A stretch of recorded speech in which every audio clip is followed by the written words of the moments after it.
Growing old in Australia, we look at the challenges of managing an ageing population with respect for the dignity of the elderly. From Melbourne, you're watching The World from Below. I'm Lizzie O'Shea. For this program, we're joined by Melanie Joosten and Anne Learmonth. Melanie is a writer and social worker. Her first novel, Berlin Syndrome, saw her named as the Sydney Morning Herald Best Young Novelist and saw her win the Kathleen Mitchell Award for Young Writers. She's currently writing a series of literary non-fiction essays about ageing in Australia.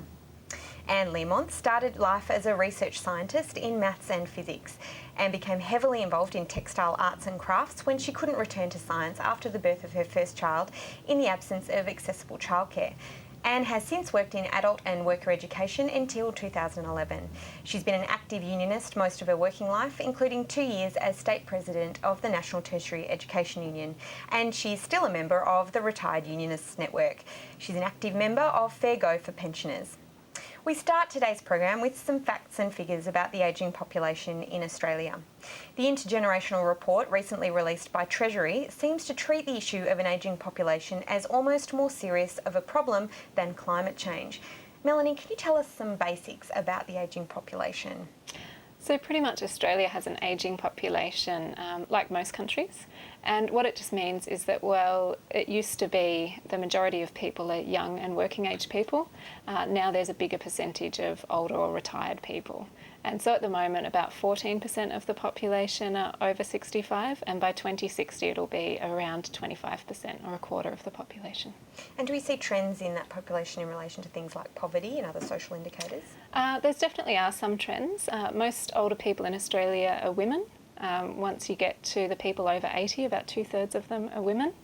And you also do see that about 1/3 of older people live below the poverty line. And that's mainly to do with the pension. About 80% of people receive the pension, and it's quite a small amount. It's only about 1/3 of the average person's income. So it's quite a frugal existence. And can you tell us what we mean when we talk about dependency ratios, which is a term that we often talk about in relation to the ageing?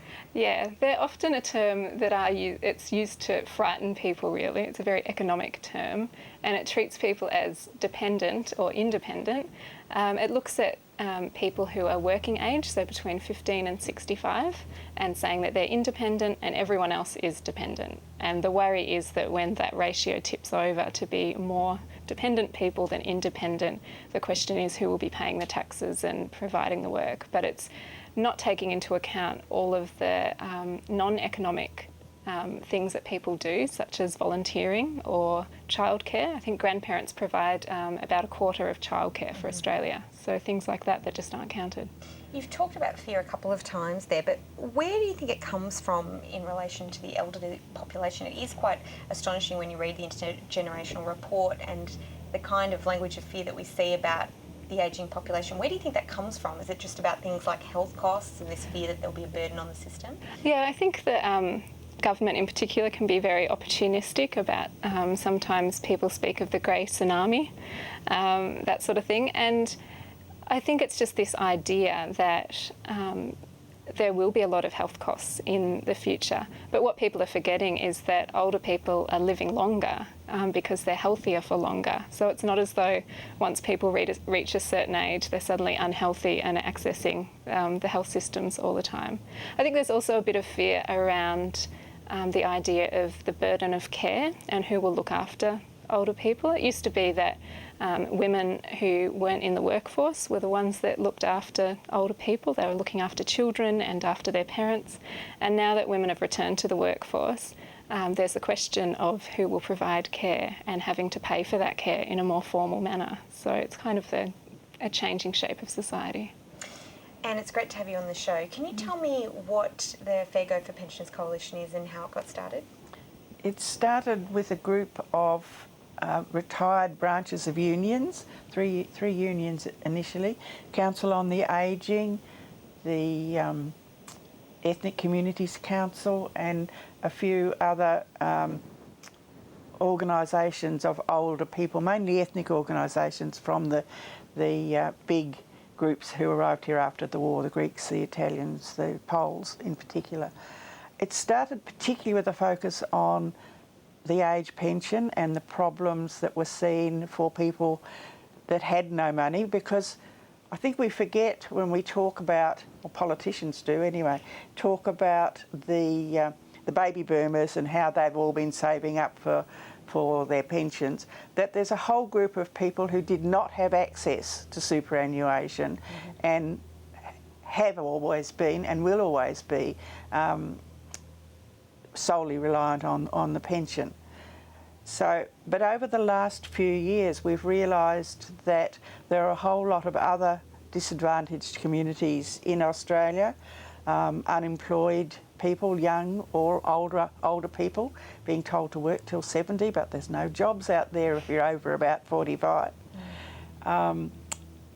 People, single mothers with their children, disabled groups and all sorts, and we decided that we could work better as a coalition. So since the last 5 years roughly, we've formed coalitions with a whole lot of other groups. So now we advocate for and talk about and spread the word out about all the problems of all sorts of people on pensions, people on New Start.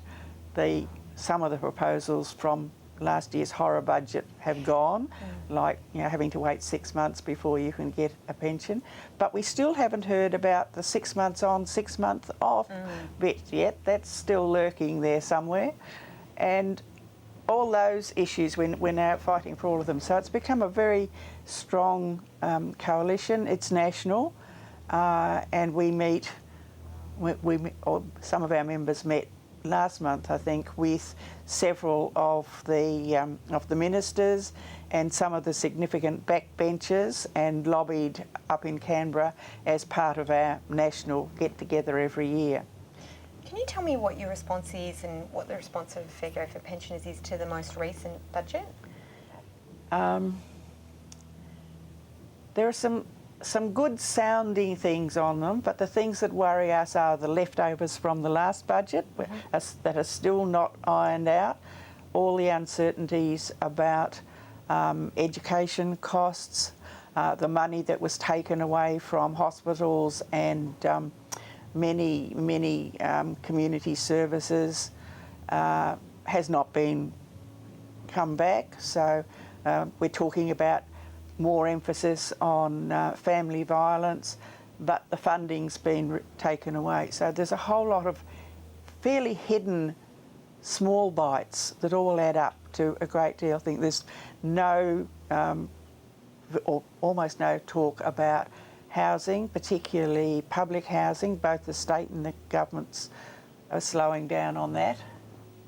And the issues about being expected to work till you're 70 and the extension of the age pension accessibility age, it's a farce when there's something like, depending on the figures you see, 7 to 10 people for every vacancy. Okay, you're watching The World from Below, and we'll be back to take a look at the idea of agency and how we can respect the wishes of older people after the break.